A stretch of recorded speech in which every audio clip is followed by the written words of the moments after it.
Good morning. Good morning. Good morning. Good morning. Well, what a good day. I think I picked a good topic today. You guys, listen to some people talk about collectors and WOTC, and I'm like, what if we reversed the subject? What if WOTC's in the right? And we'll define that more because it is a very hot topic. How are you guys doing today, Richie? I am well. How are you? Doing pretty good. How are you doing, Hillbilly? I'm doing great. Back on coffee. Love it. Robert, what's up? Oh, doing okay, Mr. Superfast. How are you today? Feeling kind of tired. I think I might have taken a little extra melatonin last night. Chuggy dude. Hey, super fast. Hey. Hey, doing well. That's good. All right. So I'm trying to keep up in my own brain here, but I think I got something set up to define what we're going to talk about. Cool. Before we get into it, I want to know if you guys are feeling good, having a good, is it a good morning for you guys? I'm just happy to be here. Oh yeah, dude, Me rock. too. I'm happy to be here and had a pretty fun stream just a while ago, just a few minutes ago. All right, and I want to shout out the sponsor of the show, Karn's Artopia. Makes sweet dice bags, dice boxes, dice pets, ornaments for Magic the Gathering swag, and other quality handmade goodies. You can't even get custom. Check her out. All right, and so I want to get to really quick because I want to see how it works. I want to get to a segment called Define the Topic.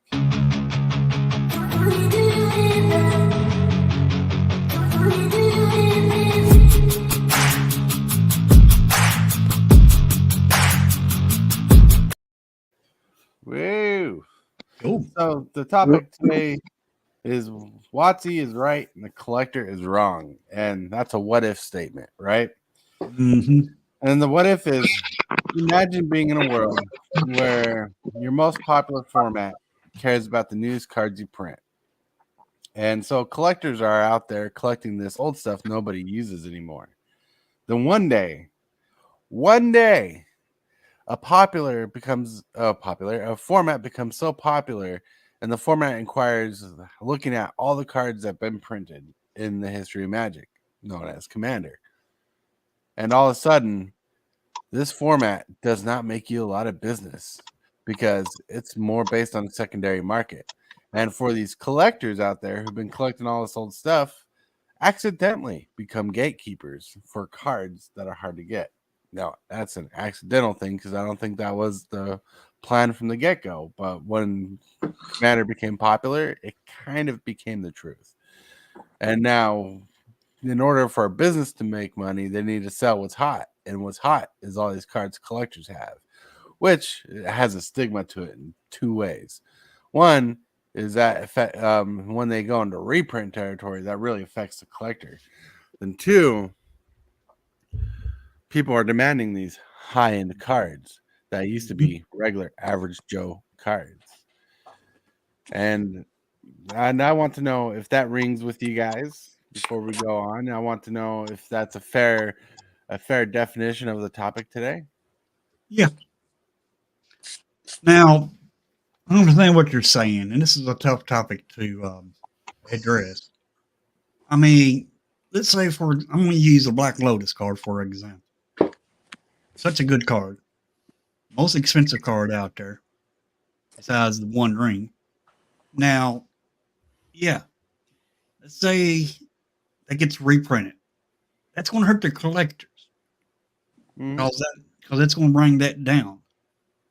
However, if you need this card in a standard format, the player's going to need that card for that format in order to get it, in order maybe to get their deck to work. Mm-hmm. So it's going to, it's going to hurt the collector, but it's also going to help the standard player. So it's a, it's something that's hard to comment on because they both want that card. One for the value, one for the playability. Mm-hmm. And I agree with Wizards reprinting that card just so the other player, for the player ability. Mm-hmm. But I also disagree with WOTC on reprinting it because of the value of that card. What do you think, Richie?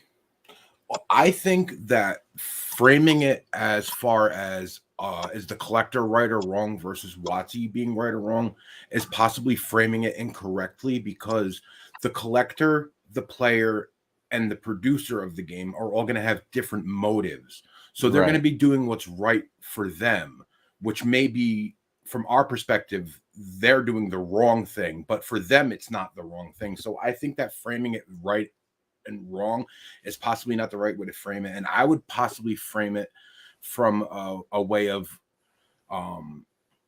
which outcome are you striving for? See, their outcome is going to be ideal when they make the most amount of money in this quarter, right? Mm-hmm. That's what their goal is. Their goal is this quarter's earnings. And then when it turns to next quarter, it's the same thing. It's this quarter's earnings again, but it's just next quarter now. But we look at it as a beloved game that we care about the longevity of, the health of, and we've been immersed in this game for a long time, and we can see that our card values are trending down. We can see that the player bases are trending down. We can see that the overall interest in the game from person to person is trending down. So from our perspective, they're doing the wrong thing.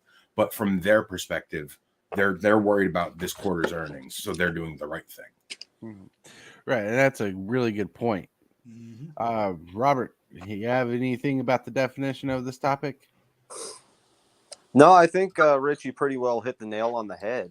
Right. You know, that's a better way to look at it, a more accurate representation, I should say, to look at it. So, yeah. That's good. That's good. You know what that means? We can go to the next segment called Discuss the Topic.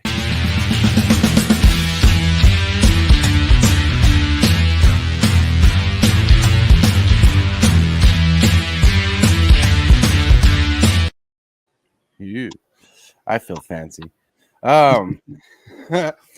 So, all right. So I think what you guys said to define the topic has been really well said. Like, you know, what if WOTC is right and the collector is wrong is a good point of saying I could be framed wrong. And yes, it's clickbaity in its own right, but you're right. There's two ends to the subject, because you got the business end and you got the collector end and you got the in between that's really struggling with this.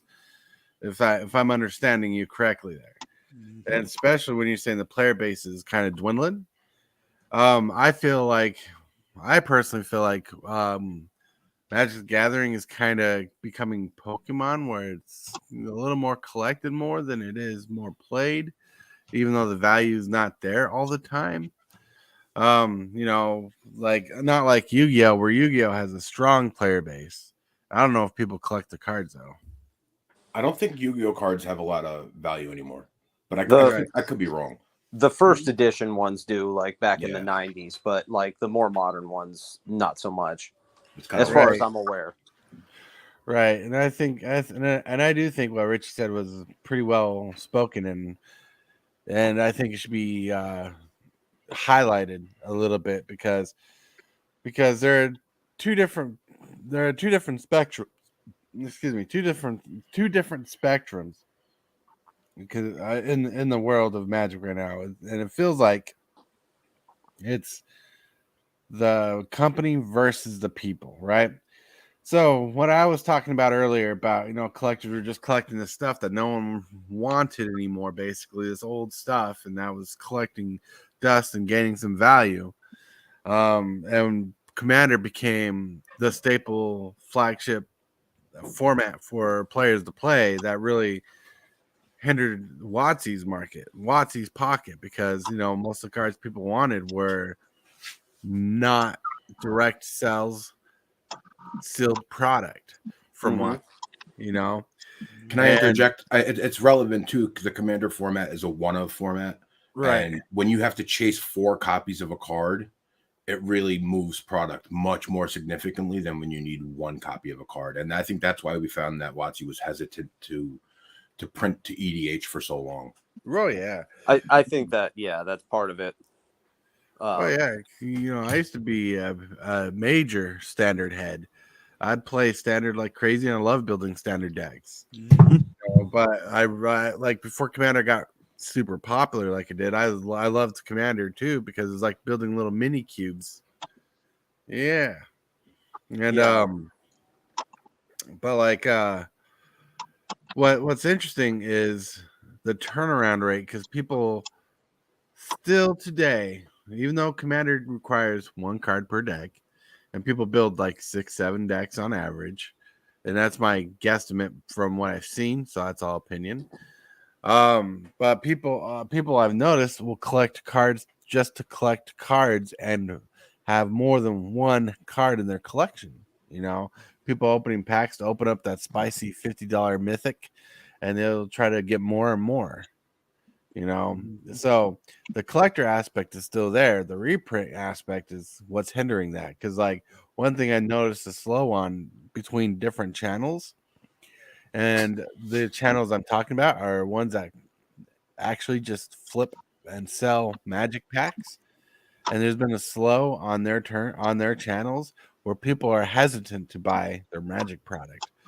And now I think that's an effect on WOTC's like super reprint status and card prices dropping, because nothing feels safe. But at the same time, they're pleasing a market that really wants these cards to be cheaper, and that's like that pleasing of a market is only pleasing like technically a small group of people, you know, because and small group of people is a broad term for like, you know, a couple thousand people compared to how many people actually play Magic the Gathering. You know, like I for one, I'm one of those people who are in favor of cheap cards, but at the same time, I understand there needs to be value in the game. I don't think every card being $1 is necessarily good for the game, though. No, I don't think it is either. I think that it needs to be monitored a bit more, but to the point of the Pack Crack channel suffering, single sales are increasing. Mm-hmm. So people are just gambling less and being more secure. I think is more what's going on with that. It's less just WOTC's issue. It's just, you know, economic downturn, and it makes more sense to buy singles than to buy packs. I think that in order for them to get the packs back up, is they will have to reprint, yes, but space them out, space the reprints out. Like make a card today, and maybe 5-6 years down the road, reprint it. Mm-hmm. That would help them with the packs. That's my belief. I mean, could be wrong, but you know that's what way I'm thinking. I would interject that WOTC doesn't owe us that we can afford to build every deck. Right. There's part of this game is, and especially like in the origins of this game, there was cards you could play this game for a year or two, and there were cards that you still haven't seen yet, right? Like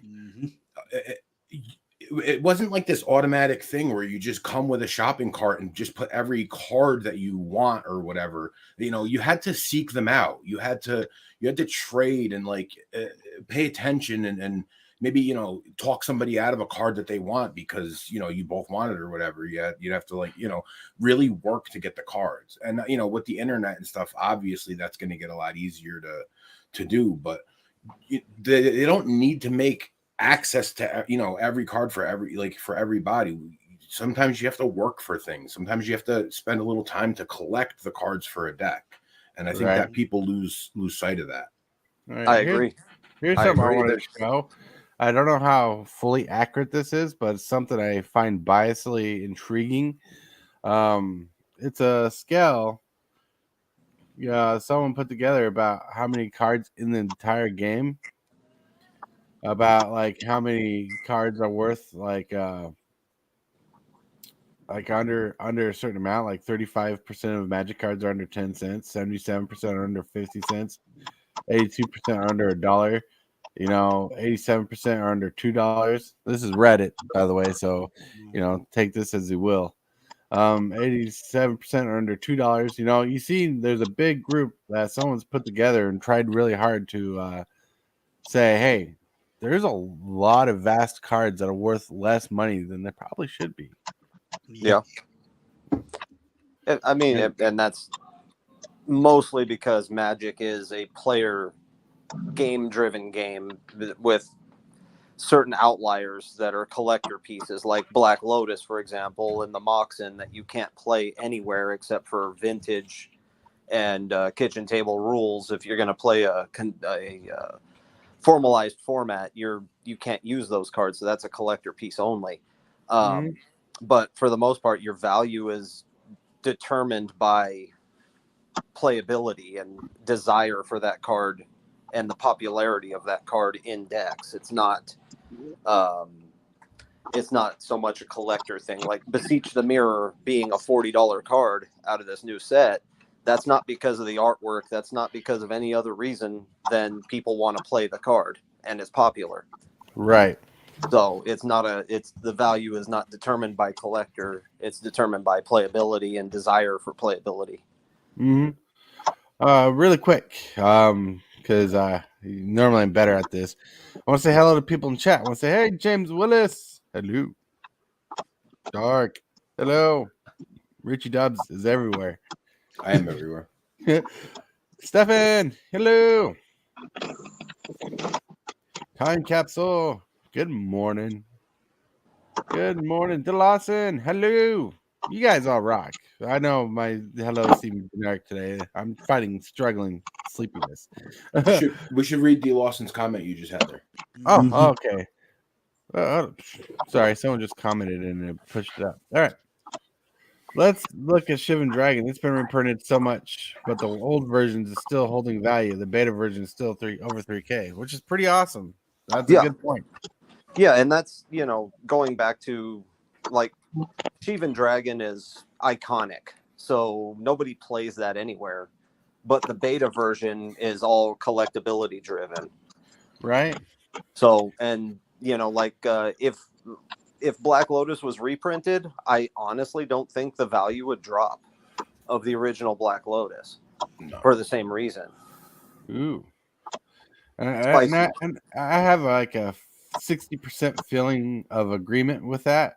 You can't even play a Black Lotus anywhere. Like you can play one copy. It's like restricted in like Vintage or something. Vintage, right. Yeah. You can't play it in Commander. You can't play it anywhere. It's literally just an art piece to display. So if they reprint it with a modern frame, so what? The real collectors know what an original Black Lotus is, and they know where the money should be at. Even if they did reprint the Black Lotus, the value, it might affect it, but it wouldn't affect it too much because that card is so up there right now. No, it wouldn't affect it at all. It wouldn't touch the price. It can affect it because it's not playable. Yeah. The fact that it isn't playable anywhere means that the reprint can't affect the price. If they reprint it, it might be playable. No, they'd have to break. They would never put it into a format. I don't think. Yeah, because it's banned everywhere and restricted in the one format that's not banned in, which is Vintage. But literally everywhere else, it's banned. So you can't even put it in your deck unless you're playing kitchen table style like Zombie does, which is excellent to see Lotus being played again. But at that case, you're probably just going to proxy it. Yeah, right. So the reprint still won't affect the value. Yeah, there's a lot of hardcore collectors out there who go for that kind of stuff for sure. And the funny thing is, the funny aspect, even collectors try to get the better value of a card when it comes to collecting cards. They usually just try to pay under the price that it's worth. Oh yeah. Smart. I mean, it's smart to do that, but I always find it funny because price always seems subjective. It is. The value of the card is based on what you can get for it versus what the other person is willing to pay for it. Right. So if I have a $1 card and someone's offering me 10 grand for it, awesome. I just made a lot of money. A lot of money. That's Yeah. like the one of one ring is only worth 2 million because that's what it was paid for it. That's it. If someone had paid 5 grand for it, it'd be worth 5 grand. Right. Right. No, that's very true. But someone really wanted a $2 million one ring. Right? No, so to kind of hone in on WOTC side of things, you know, is that, you know, this market has all these cards that are kind of being gatekeeped, right? And I say gatekeep because, you know, there's a lot of players like me and myself who can't afford like a $60 card all the time. And WOTC looks at it like that in their greedy eyes. And they're like, well, if we reprint that, we can steal the secondary market's money and get the value of the card ourselves.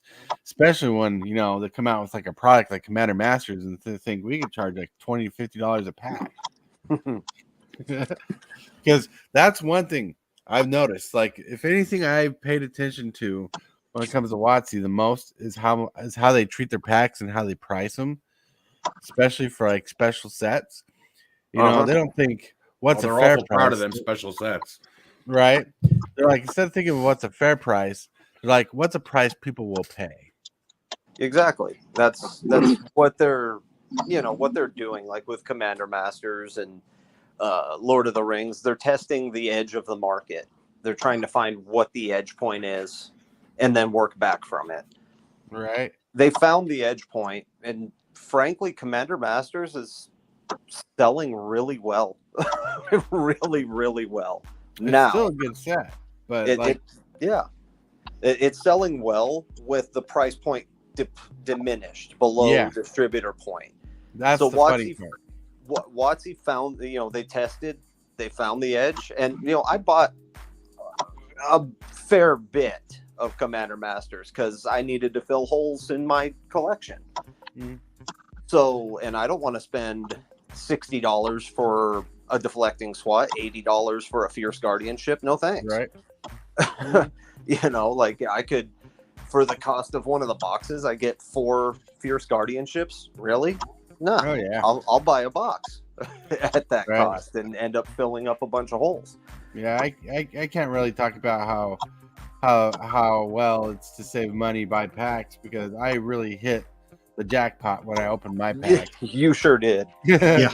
And to be honest, I only lost money in one collector box out of all of the product I opened. I only lost money in one. So, and the collector box is just really high risk, high reward, basically. It's just dumb luck lottery. So, but it's interesting because, like, if WOTC is right, and I think they have the right to, reprint cards, even if we do not like it, because they're the company, they're trying to stay in business, they're trying to make that money, they're trying to pay those raises. So, well, I think it's funny that, they're trying to make this profit off us, and successfully they are. They're trying to forcefully add in the collector value, like by forcefully not letting something naturally be collectible, but they're trying to force in this shiny collectible value, and they're charging the price for it. That's what's funny, and it's funny in a sad way because it's ridiculous. I tend to agree and disagree with that a I little gotta bit. leave. I'll get back on later. All right. All right. See you later, Daddy-O's. See you later. See ya. Thanks for joining us. Yeah, you're amazing. If I have time, I'll be back on. Uh-huh. So,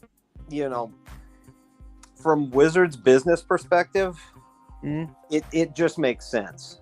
Right. I mean, honestly, I think I'm going to be, here, tinfoil hat time. They made Commander the most popular format on purpose.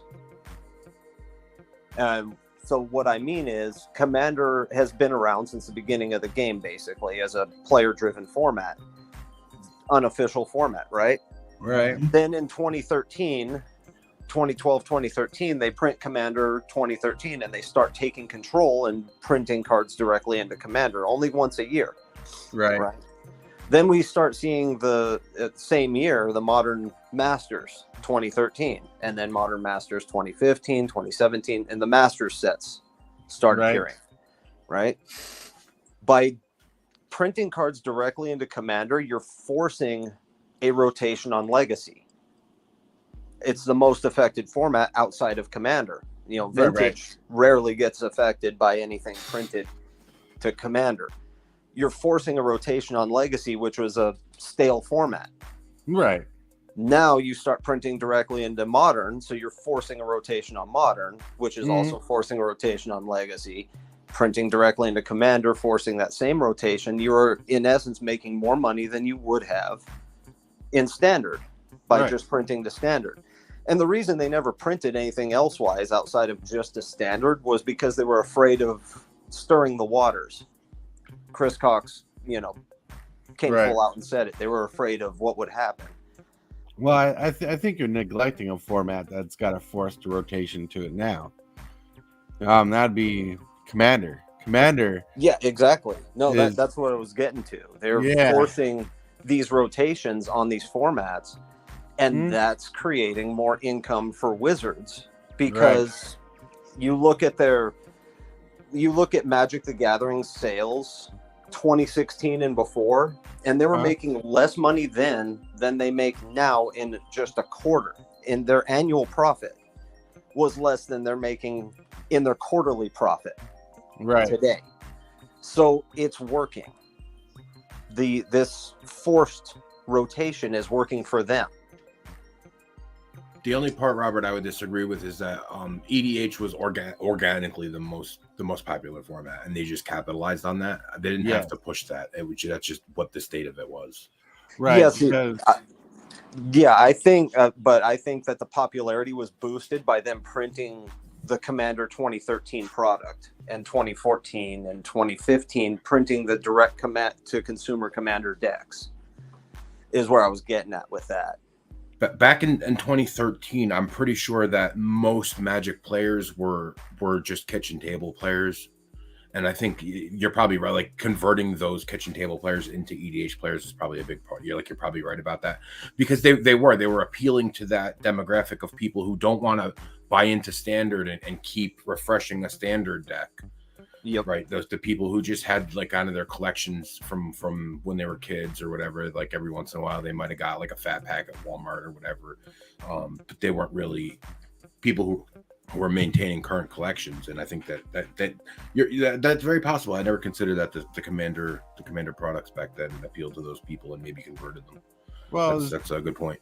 I know it appealed to me for dollar value wise, because if you recall, True Name Nemesis was printed in the 2013 Commander product, and it was $80 card, and it broke. It caused LGs to break the MSRP for that particular deck, the Mindseas Commander deck, Commander Precon. All the other precons were like $20. Mindseas was like $70. Right. Because of True Name Nemesis. Right. True Name Nemesis was a force to be reckoned with for a minute. And was it Legacy? Yep. Legacy and Commander was still pretty decent for a while. But All right. It's a little bit of shield time here because we're at the halfway point. I'm going to shield this awesome dice bag that you can buy from cardsartopia.com. Look at that logo. Yeah. Nice. Baby. Look at that. It fits dice. 2 pounds of dice. Now, there's a pull string that's supposed to be there, but that's how it looks without the pull string. And it's an awesome looking dice bag for the price of $45 plus 5 shipping. This could be yours. Yeah, boy. Super fast dice bag. Let's go. And if you look at that fabric, it's got pizza slices on it, guys. That's sweet. That's right. Pizza slices and look at that. Nice. Very in the theme. Yeah, that's awesome. And these dice bags are quality. Like I have a dice bag. Oh, hello. Yeah, I have a dice bag right here. Yeah, this dice bag, it holds about 2 pounds of dice and does not, like this, the open end right here, does not spill. And the embroidery is amazing. Check it out. Cool. Boop, boop. TMT and pizza. All right. No, but I think you guys are hitting the head on the nail here. Like as we break it into the topic of that, we definitely need a balance where there's no balance right now, because as soon as we went into lockdown and Commander became like the staple format and WOTC capitalized on it. Yes. You know, it was exciting for a moment when WOTC's like, hey, we're going to reprint cards. And we're like, they're actually going to reprint cards? Hell yeah, like a good amount. Then that became too popular and now it's just flooding the market like crazy. You know, like that's what's killer, right? So like, I think WOTC's in the right to do it because it's the company and that's how they can capitalize. But for the collector value, the collectors, like, yeah, their collectors are not wrong because their value is deplenishing, but they're being attacked basically via the reprint market. And so, yeah, like you and I have had that discussion quite a few times. Mm-hmm. And yeah, WOTC seems to be pushing out the speculators and people who want to make money on the game on the secondary market. Right. And this reprint cycle only benefits WOTC and new players. That's it. People trying to establish a collection or people on the lower end of the income scale are the ones who benefit from the reprint cycle. The people who can afford higher end, more expensive product and more expensive cards, this doesn't benefit them, and people with established valued collections, it definitely doesn't benefit them. So well, let's look at it from a different perspective, a third option here. With like we saw the little rankings of the little percentages of how many cards in the market that are worth less than $1. Yeah. Right. Assuming that's accurate, that's assumption. That is not fact, because that is Reddit Magic TCG website. All right. And but like say 77% of the cards are worth less than $1. You know what's making it hard is if cards are worth less than $1 and people are not buying in bulk, is LGS is having a hard time flipping Magic too. Yep. Because although if you talk to Kitchen Table TCG Louis, yeah, his single sales are fine. It's the sealed product sales that are suffering. And it probably flip flops between which store it is too. You know, like maybe other people's products, sell better than their singles, and vice versa. You know, depending where you are, because the singles market I can see do well. So when people are putting together decks and they want to try out 50-cent cards or something like that, or they want to get that $30 card they've been waiting to grab for the deck, I can see that. And I do watch Louis, but I haven't watched a lot of him because he's usually been doing other stuff than Magic. Yeah, sorcery. But he has a fantastical show that he does with his friends where it's kind of like this setup where they bullshit and talk about a topic. And they really hone in on the difference between the collector and the market. That's where it seems like they bounce off the market a lot because the market is hard. But like I said earlier in the show, is that it feels like Magic's taking a Pokemon route where it's like a little less of it's being played, and more of it's being collected, and then by more of it being collected, people are buying the cheap cards and stuff, like the singles and stuff that they want. And like from what I've seen through different medias, has become harder to flip sealed product. Yeah, see, I'm not 100% sold on the idea that we're losing more players than we're gaining. Right. And that's just based on sales numbers, Magic the Gathering's quarterly sales numbers and such. I don't think we're losing as many as everyone's making it out to be. I think it's just less people are going to the LG and more people are staying home and playing on Spell Table. Oh yeah, it's easier to play from home. I mean, you don't have to deal with drama. But you know what? The sad truth about that is no one's playing at their local LGS. The LGS is not making money off those players. No, that's There's true. so many of them are gone already. Right. Yep. I've seen videos of people talking about them having to they're like people saying, my favorite LGS closed down, or that my LGS's competitor had to close down, not because of the competition, but because of the sales. And it's ridiculous what people do. Not people, what people will put up, and you get their side of the story. That's why I like having people on the show who have different opinions and different thoughts, because I only see things from Tortoise's eyes. I don't see things from the handsome eyes of Richie or the beautiful words of Robert. Oh man, how you doing, Hillbilly? I'm doing pretty good. Yeah. So I appreciate you all being here and talking with us.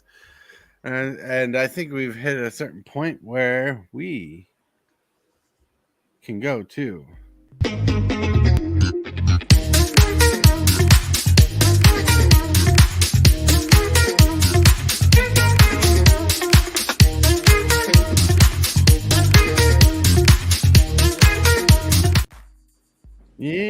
the open forum. Cool. Where you can Open. We can talk about anything. Yeah. All right. What'd you have for breakfast, Tortoise? Oh man, I had yogurt and a breakfast bar. Yeah. How about you, Richie? I had a sausage, egg, and cheese with a hash brown on an everything bagel with salt, pepper, and butter. That's a man after my heart right there, Richie. Hell yeah. I'm not new at this. So since we're past that, how did you like the format of the show? Like I did with the define the topic and discuss the topic into open forum. Does it feel more controlled, more focused, or do you think it needs to be a little changed? It does feel more focused. See, we're about 38 minutes into the show right now. Yeah. I would possibly suggest a little bit more time for the main topic prior to going to open forum, but other than that, yeah, it's pretty nice. Mm-hmm. Of course, I like the old way too. Right, pumpkin muffin coffee for me. Dude, I had eggs, spam, and sausage and toast. I ain't eating nothing yet. Hillbilly, you slow. It's like almost lunchtime there, sir. Yeah, well, you know what they say. Granny's old, but Grandpa's slow. That's true. I agree with what Robert just said though about the show. I like it. Yeah. Right. Maybe as we progress and get more eased into it, we'll feel more space. Like if the topic needs to go longer, we can go longer. I really wanted to show the difference so it feels more constructed and have a direction. Right. The one person who wanted to be here for it probably took a nap because he's not in chat right now. How goes the chat? Stay sorb. I didn't see your orb. Well, come on. Let's see. With that amazing Pooh Bear playmat that I need to get my hands on. Right. That's an awesome playmat. Or you can just just modify your logo and put that on a playmat. No, I want that other one because it was it has a scene that was old school from the movie. Maybe I'll put them both together. That's a good idea. That's a good idea. Mm-hmm. Who knows? Story wise. It seems a little sticky. Pooh's always getting his hand caught in some honey. Sipping on this coffee. Hell yeah, zombie. Richie, for keeps, bro. It's serious. Zombie, you need to teach him about stasis and winter orb and all those effects. Come on, man. That you're not properly teaching your nephew. You got to teach him sadness, real sadness. The sadness. Oh, you want to play Magic? No, you don't. Not against the stasis deck. You don't want to play. It's like when you play against a turbo fog deck and you can't do combat damage. Exactly. I remember doing that to people so much, and I enjoyed it and milled them out. Like, hell yeah, we're gonna make your attacks nullified. There was a turbo fog deck in standard when Nexus of Fate was legal. I don't know if anybody remembers, but I was playing like this nickel bolus deck that I made, Right. and I swung for lethal and he fogged, and I had a counter spell because I was playing Grixis at post sideboard, and he got so mad. He goes, "Oh, this deck was only made to beat good decks." What a salty waffle! Oh my gosh, It was so funny. I'll never forget. That was one of my favorite Magic memories right there. What is it? With my old LGS, when I played Turbo Fog back in the day of Innistrad, and I was doing a mix of self mill and regular mill just to mill my opponents out. My deck was pretty much undefeated except for one guy had like, was it a Newell or something in his sideboard? He main decked a null. Yeah, the counter target instant spell. Yep. But hey, it worked. It beat me. It almost feels like he constructed just to beat you at that point. Well, he had it in his sideboard originally, and he had it just in case some of the cards in the format. But against my deck, it became particularly strong when I got to like the last few cards in my hand, and I only had one turbo fog or one fog effect, and you'd counter it, and I'm like, oh, I want my draw engine. Oh gosh, Turbo Fog was fun. Right. I've built 3 different variants of Turbo Fog in standard between like different standard formats. One in Kanzatar Cure, which was ridiculous. The Turbo Fog deck in Kanzatar Cure was one of those. We're playing like 100 card decks. A lot of mana dorks. The key card in it was Jeskai Ascendancy. So every time I cast a non-creature spell, all my mana dorks would tap, and I build up this whole ramp thing, and it was a very highly combo piece centric deck. Like you needed different pieces. It's kind of like Richie's deck. It's a mono green deck. He needs these different pieces to get things run through, and he ramps and draws. And that's how it went. But I had Turbo Fog in between time, and people were never ready for it. And the game would go for like an hour or so between matches. People were pissed off because I'd always win. See, and that's where Siege Rhino and Blinking Siege Rhino comes in handy against that kind of deck. Oh yeah. Yeah, but you know what's weird? See, Wizards won't reprint Siege Rhino. That card's too powerful. It's not too powerful. There's enough removal in standard to get rid of it. It's too powerful. They won't reprint it. Ew. They still haven't reprinted Siege Rhino. Right? What's going on? All right. Oh. I keep getting keep getting dinged on Discord. But it's people talking in Las Vegas. Las Vegas. Proud one of them ain't jumped on. Yeah. You've got Prowess creatures. Prowess creatures are rock. With Elusive Otter, I'm pretty sure Modern is going to get spicy.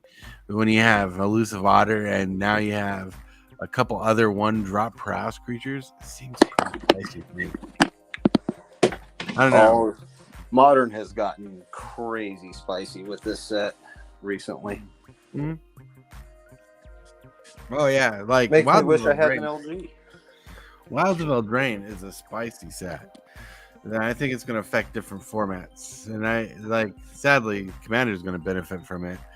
Like it's going to be hard for now on to have a set that doesn't affect Commander, but like having a set that affects both Modern and Legacy possibly is That's what Wild's Eldraine is doing. Like that Mhm. elusive otter, to me, elusive otter is like the most powerful card for the older formats. Yeah. Red deck wins, huh, Dark? Ooh. Red deck wins. I'm thinking it. Teamer wins now. Because you Oh, know, because you have Phyrexian spells that cost 0 mana and 2 life. Like I know the orb, not the orb. What's the cantrip that costs a Phyrexian blue when you look at target player's hand and draw a card? I know it's banned. Gitaxian Gitax. Yeah, Gitaxian Gitaxian probe. is banned in one format, but man, not legacy, so that might be a staple. Ooh. Yeah. Or Probe maybe is I'm mean. Probe is good. I still It- use probe in Commander. Right. They're So- still like $7. Yeah. Yeah. Still spicy card. Oh yeah. You know what else is spicy? Have you seen Hillbilly get his butt slammed today? Man, today was a rough day for Hillbilly for a good part. Yeah, that wasn't too bad. No, but when you played against certain decks, man, they hammered in today. Yeah. I won pretty good. I won a lot today. Darc Raven sends you her love of your channel. She's like, heart, Hillbilly. Back to you, the heart, Darc Raven. Back to you. Yeah. Your wife comes in the room, smacks you in the head. What are you doing? Man. So anything anybody want to talk about? Anything that's on someone's mind? Yeah. I'm ready for spoiler season to start again. Well, October 24th is the next spoiler day. So that's when spoilers for Ixalan will start. I'm still spoiler free from Wilds of Eldraine. Ooh. Don't get me wrong. I'm having fun with these Wild Eldraine cards. Mhm. Lots of different decks out there. Lots of possibilities. And That sounds good. it's like I made a blink deck with the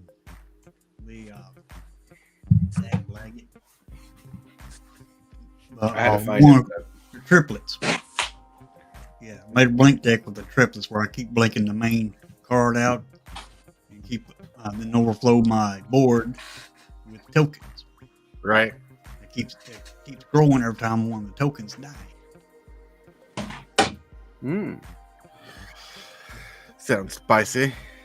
Then you bring the planeswalker in that wipes the. You choose one creature, your opponent's weaker creature, then you choose your gruff triplets. Then you wipe the board. Boom. Your main gruff triplets is huge. Huge. You know what's huge is watching Richie's deck go crazy on Commander. Yeah. I like my deck. Your My deck's deck's fun. awesome. Oh yeah. Your deck's awesome. And I played my Rafik deck last night to let you know that you don't have to worry about your power deck. If you're playing it, there's decks that can go against it.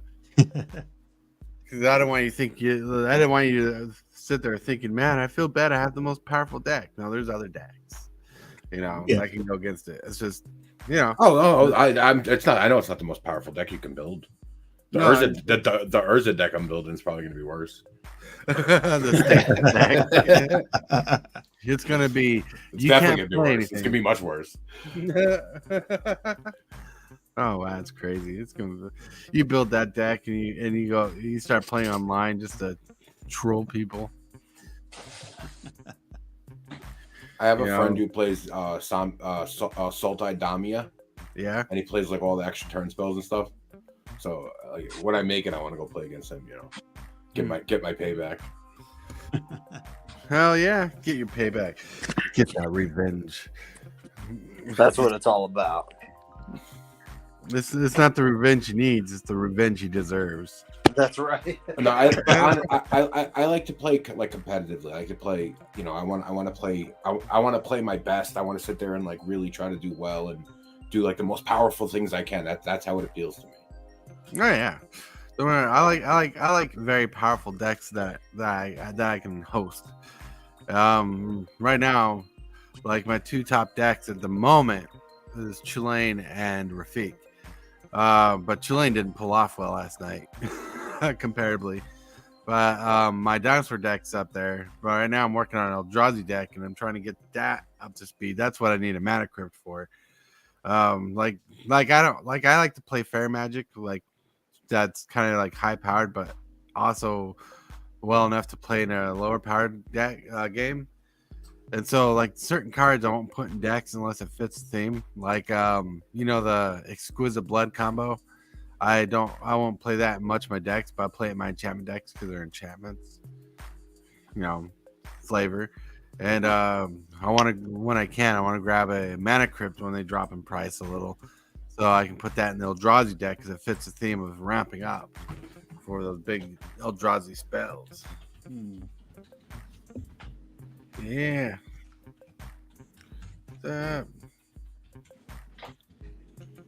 What's just a little worse?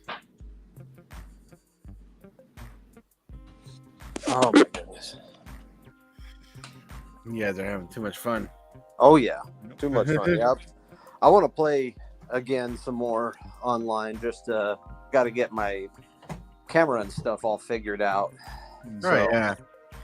No, you have to get. Well, you need for someone like you in your little back room where you hang out and chill. That'd be a good spot to kind of get like a small setup. Yep. So you don't have to leave the room to enjoy your treats, as I'd call them. Oh, that's in the past mostly. So yeah. Mm-hmm.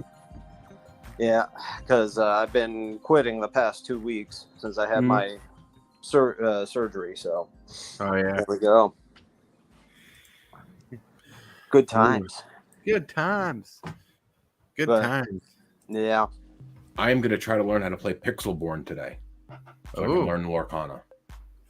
There you nice. go. Cool. That's awesome. Learn Lorcana. See if you like it. Like, I know the only reason why I won't get into Lorcana is because I do not need another hobby. I already have enough addiction with magic. I have three nieces and a nephew, all under 10. Mm-hmm. So, a big part of my childhood was playing Magic with my cousins, I remember, and my neighbors and stuff. We had a lot of fun playing Magic when I was younger. And so if my nieces could have that, I think that would be good for them. They would probably look back fondly on it too. But it would be, Lorcana would be even better. It's Disney. It's got princesses and stuff. Like, they're gonna love it. Oh yeah. Honestly, I got into it and played it with my daughters. It's fun. It is fun. Not gonna lie. Like the only thing that'd get me into Lorcana is if the wife actually wanted to play. The only thing going for her is she loves Disney and there's Disney characters. But like I already have I don't need another addiction, so I'm not gonna force myself into it. But if she wants to play, I will play Lorcana. I'll learn. But if anything, she'll probably just collect cards for the cards. She likes doing that. Yeah. Well, it's hard to find Lorcana cards here. It's kind of hard to find Lorcana cards anywhere. Pixelborn is online. It's free. I'm pretty sure. Right. No, Pixelborn is a digital format like Arena or MTGO. I've seen people play it on Pixelborn because they're streaming those games now and they're putting it on Facebook. But finding physical cards, too many scalpers, collectors buying into it. Not over here. We have a Walmart in a town in the middle of nowhere. Yeah, that always has Lorcana in it. Nice. Just fully stocked. Everywhere else is out. Just they have it. Nice. Yeah, I haven't checked my Walmart, but my Walmart for sure has all their collectible trading cards in a glass case right now. Oh gosh. Yep. So Too you have many to ask for a key. Well, we got two Walmarts here. One don't carry cards. One does. The one that does, if they put put Magic cards out on the shelf, they're gone in seconds. Yeah. They got baseball cards, they got Yu-Gi-Oh cards, Pokemon cards. They're on their shelves all day long. Right. Heck yeah. It's pretty good. Pretty good. But the way they sell it, it's Magic, then Yu-Gi-Oh, then Pokemon. I haven't seen Yu-Gi-Oh cards in a while. I just see Pokemon, Lorcana, and Magic at the moment. They're on the sales. That's the way they go. All right. Well, I want to thank you guys for being here today. It is time to close the show out. I think you guys are awesome, and Richie and Robert and Hillbilly, you guys did amazing. I really appreciate what you brought to the table, Richie and Robert and Hillbilly. Thank you for hanging out and being awesome with us. Thank you, Superfast. Thanks for having me. Yeah. Thank you. You guys are amazing. And until next time, my friends, if my mouse will work, play wise. Shockwave! What is your command, Megatron? Subscribe for Magic the Gathering and other